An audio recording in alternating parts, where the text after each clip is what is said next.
देखेंगे हमारे इस लैब में जो इतनी सारी ढेर सारी चीज़ें हैं, इनको हमने सारे तो हम यहाँ पे कलेक्ट नहीं कर सकते, बहुत कोशिश की हमने।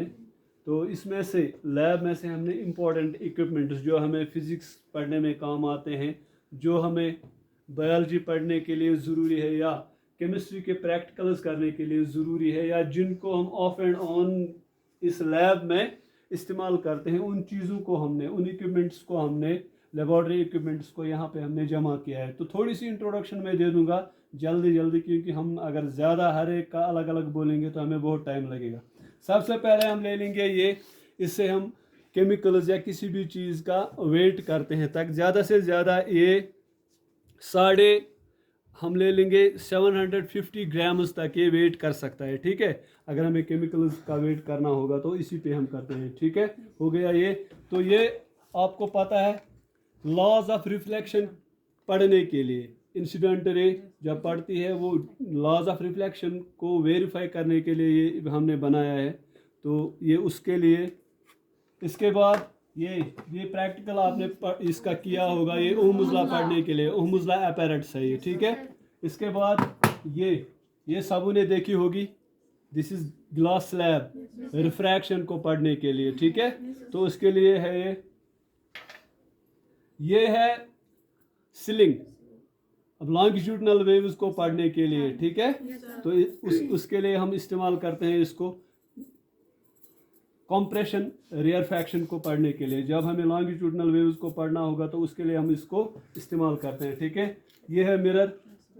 ठीक है, तो नॉर्मल है ये, इसमें भी हम जब प्रैक्टिकल करते हैं तो उसको पढ़ने के लिए ये है बाई कॉन्वेक्स लेंस, दोनों साइड में ये बाहर निकला हुआ है। ठीक है, बाई कॉन्वेक्स लेंस है। तो ये है बाई कनकेव, क्योंकि अंदर ये सेंटर में अंदर की तरफ है। ठीक है, तो इसको बोलते हैं बाई कनकेव लेंस।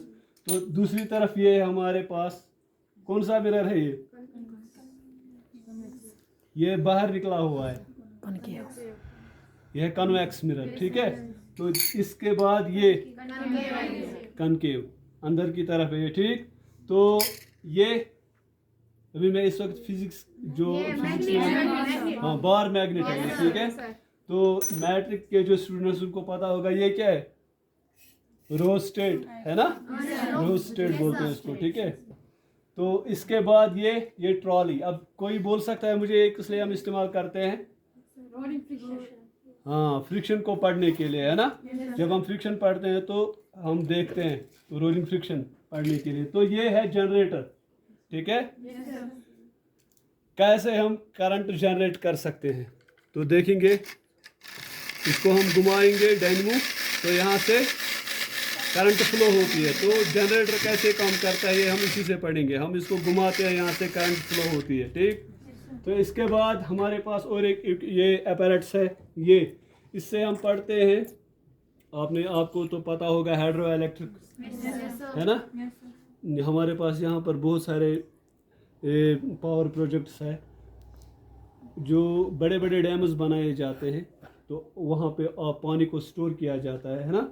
तो उस पानी में जो उन डैम्स में होती है, वो उसमें पोटेंशियल एनर्जी होती है, मगर जब उस पानी को काफ़ी हाइट से नीचे गिराया जाता है, उस पानी में फिर काइनेटिक एनर्जी होती है, पैदा होती है, यानी वो पोटेंशियल एनर्जी कन्वर्ट होती है काइनेटिक एनर्जी में। और जब ऊपर से पानी नीचे तेज़ी से बहता है, तो वो नीचे टरबाइन उसको क्या करता है, घुमाता है। ठीक है, उससे फिर क्या होता है, अब देखो, जब ये टरबाइन घूमेगा यहाँ से करंट फ्लो हो जाएगी। अब इसको टाइम लगेगा, मैं पानी डालूंगा इसमें, यहाँ से ये जो टरबाइन है या जो ब्लेड है, ये क्या हो जाएगा, ये घूमेगा। उससे फिर अब मैं यहाँ पे आपको ऐसे ही दिखाऊंगा, जब ये घूमेगा यहाँ से करंट फ्लो हो जाएगी। देखो, यहाँ से आ रहा है, नज़र आ रहा है। तो ये उसी के लिए, ये वो प्रैक्टिकल को डिमॉन्स्ट्रेट करने के लिए। ठीक है, तो हाइड्रो इलेक्ट्रिक पावर जनरेशन के लिए ये एक छोटा सा मॉडल है। ठीक है, तो ये आपने पढ़ा होगा न्यूटन्स लॉ, तो इसको बोलते हैं स्प्रिंग बैलेंस। ठीक है, इससे हम देखते हैं हमने कितना फोर्स अप्लाई किया। ठीक है, न्यूटन्स में हो गया ये। तो ये कोई मुझे बोल सकता है ये क्या है, व्हाट इज दिस, इसको बोलते हैं मल्टीमीटर, ठीक है। करंट वगैरह फ्लो होती है किसी सर्किट में या नहीं, तो उसके लिए इस्तेमाल करते हैं। ज़रा बेटा ये दे दो इधर, ये क्या है, ये वोल्ट मीटर। वोल्ट मीटर से हम क्या देखते हैं, पोटेंशियल डिफरेंस, ठीक है। पोटेंशियल डिफरेंस इससे हम मेजर करते हैं। तो दूसरा हमारे पास ये है, इसको बोलते हैं एमीटर। एमीटर से हम करंट देखते हैं, ठीक है, मेजर करते हैं करंट की, किसी सर्किट में कितनी करंट फ्लो होती है, ठीक है। यहाँ तक आ गया समझिए। अब देखो, अब इसके बाद हम इस वाले सेक्शन में जाएंगे। पहले हम ले लेंगे स्पेसिमेन। 2-3 ही स्पेसिमेन लिए जब हमें पढ़नी होती है टैक्सोनॉमी या क्लासिफिकेशन या ग्रुप्स के बारे में, फाइलम्स के बारे में हम पढ़ते हैं, तो हम हर एक फाइलम का एक रिप्रेजेंटेटिव पढ़ते हैं। तो उसका मतलब है हमने उस पूरे फाइलम की जानकारी हासिल की। ये एक फिश है, इसको बोलते हैं टॉर्पिडो, ठीक है। तो आपने ऑलरेडी 9th क्लास में पढ़ा है ये, तो 9th क्लास वाले जो यहाँ पे हैं वो आगे पढ़ेंगे, ठीक है। ये है फ्रॉग, ठीक है। फ्रॉग का स्पेसिमेन, इनको प्रिजर्व किया जाता है पढ़ने के लिए। और ये है बैट, ठीक है। इसके बाद ये इसका हमने कम यहाँ पे इस्तेमाल किया है, इसको बोलते हैं डायसेक्शन माइक्रोस्कोप। जब हम डायसेक्शन वगैरह करते हैं तो इसी के जरिए हम देखते हैं जो एनाटॉमी हमें नज़र आती है। तो ये क्या है यहाँ पे, ये है लंग्स, ठीक है। आपको नज़र आ रहा है, ये लंग्स है, हमारे फेफड़े, ठीक है। तो लंग्स का एक ये मॉडल है, ठीक है। तो ये है हमारा ब्रेन, ठीक है। ये ब्रेन का मॉडल है, यहाँ पे समझ में आ रहा है। इसके बाद ये हमारी किडनीज, देखो हमारी किडनीज ये है, ये नज़र आ रहा है सबों को, ऐसी होती है हमारी किडनीज। और अगर 8th क्लास का कोई यहाँ पे है तो उसमें हमने पढ़ा था कुछ इंडोक्राइन ग्लैंड्स, ये हो गया एड्रिनल ग्लैंड इसके ऊपर, ठीक है। तो 10th वाले भी याद रखेंगे, ये क्या है इसके ऊपर, हाँ, किडनीज आर बीन शेप्ड, ठीक है। इसके बाद ह्यूमन आई हम देखेंगे, यहाँ पे हमारी आई का मॉडल है, ठीक है। तो आई को पढ़ने के लिए बिलाल साहब ने आपको ऑलरेडी पढ़ाया होगा, ठीक है। इसके बाद हमारे पास ये क्या है, स्टेथोस्कोप, ठीक है। इससे हम थोड़ी सी भी अगर किसी जगह पे आवाज़ निकलती है वो डिटेक्ट करते हैं, और ज़्यादातर डॉक्टर्स इसको इस्तेमाल करते हैं डिटेक्शन के लिए, ठीक है, हार्ट बीट के लिए। तो ये हो गया स्फिग्मोमोनोमीटर, इससे हम ब्लड प्रेशर मेजर करते हैं, ठीक है, ब्लड प्रेशर मेजर करते हैं। और ये हमारे पास माइक्रोस्कोप है, इनको बोलते हैं कंपाउंड माइक्रोस्कोप। 2 हमारे पास है, इसको बोलते हैं बाइनोक्यूलर माइक्रोस्कोप, ठीक है। तो ये जो हमारे पास ये बड़ा इक्विपमेंट है, ये क्या है, ये टेलीस्कोप, ठीक है। तो टेलीस्कोप से हम स्पेस में जो सिलेस्टियल बॉडीज है उनके बारे में पढ़ते हैं, ठीक है। तो इसके बाद यहाँ पे चलेंगे, ये क्या है, ये बीकर, ठीक है, ये हो गया वायर गॉज। और इसके बाद ये ट्राइपॉड स्टैंड, तो ये हो गया स्पिरिट लैंप, ठीक है। तो ये भी यहाँ पे ये, इसको क्या बोलते हैं बेटा, इसको क्या बोलते हैं, वेरी गुड, ये हो गई फनल, ठीक है। तो इसको क्या बोलते हैं,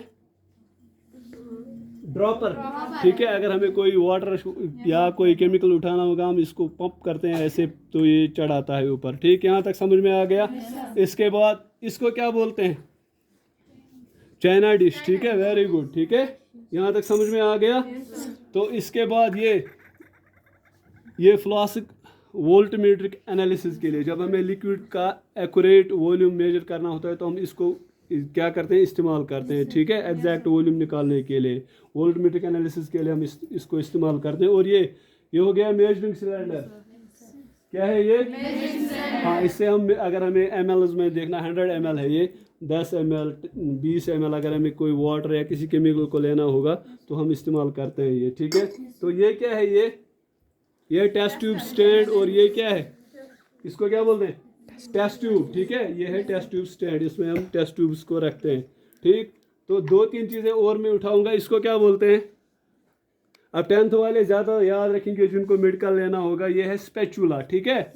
तो इससे हम किसी केमिकल को उठाते हैं, ठीक है। और इसमें एक बात ये होती है, अगर इसमें एसिड भी पड़ेगा तो रिएक्शन नहीं होती है, तो इनमें थोड़ा क्या टाइम निकलता है। और ये टेस्ट ट्यूब होल्डर हो गया, इससे हम टेस्ट ट्यूब को पकड़ते हैं, ठीक है, क्योंकि अगर हमें टेस्ट ट्यूब को पकड़ना होगा, हीट अप करना होगा, ऐसे करते हैं हम, ठीक है।